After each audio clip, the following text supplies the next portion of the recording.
I'd like to read a passage to you from Shunryu Suzuki, Zen Mind, Beginner Mind. Negative and positive. Big mind is something to express, not something to figure out. Big mind is something you have, not something to seek for.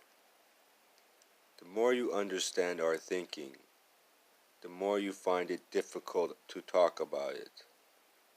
The purpose of my talking is to give you some idea of our way, but actually, it is not something to talk about, but something to practice. The best way is just to practice without saying anything. When we talk about our way, there is apt to be some misunderstanding, because the true way always has at least two sides, the negative and the positive. When we talk about the negative side, the positive side is missing. And when we talk about the positive side, the negative side is missing. We cannot speak in a positive and a negative way at the same time, so we do not know what to say. It is impossible to talk about Buddhism. So not to say anything, just to practice it, is the best way.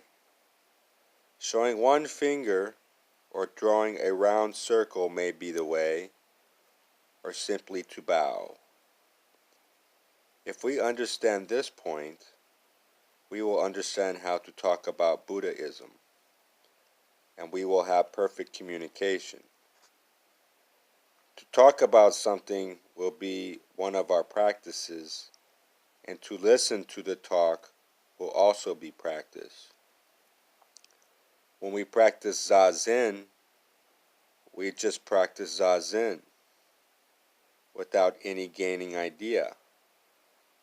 When we talk about something, we just talk about something, just the positive or the negative side, without trying to express some intellectual, one-sided idea.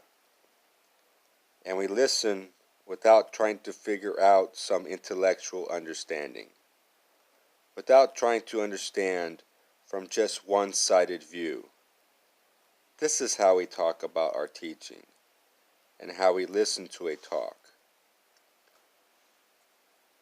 Dogen Zenji said, "When we say something to someone, he may not accept it, but do not try to make him understand it intellectually. Do not argue with him. Just listen to his objections until he himself finds something wrong with them." This is very interesting. Try not to force your idea on someone, but rather think about it with them. If you feel you have won the discussion, that also is the wrong attitude. Try not to win in the argument. Just listen to it. But it is also wrong to believe as if you have lost. Usually, when we say something, we are apt to try to sell our teaching or force our idea. But between Zen students, there is no special purpose in speaking or in listening. Sometimes we listen, sometimes we talk. That is all. It is like a greeting. Good morning. Through this kind of communication, we can develop our way. Not to say something may be very good, but there is no reason why we should always be silent. Whatever you do, even including not doing, that is our practice. That is an expression of big mind. So big mind is something to express, but it is not something to figure out. big mind is something you have, not something to seek for. Big mind is something to talk about or to express by our activity or something to enjoy.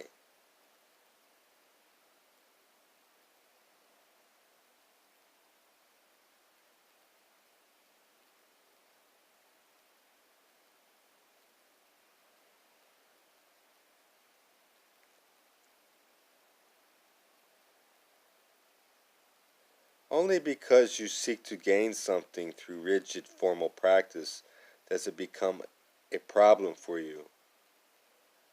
But if we appreciate whatever problem we have as an expression of big mind, it is not a problem anymore. Sometimes our problems is that big mind is very complicated. Sometimes big mind is too simple to figure out. That is also big mind. But because you try to figure out what it is, because you want to simplify the complicated big mind, it becomes a problem for you. So whether you have a problem in your life or not depends upon your own attitude, your own understanding. Because of the double or paradoxical nature of truth, there should be no problem of understanding.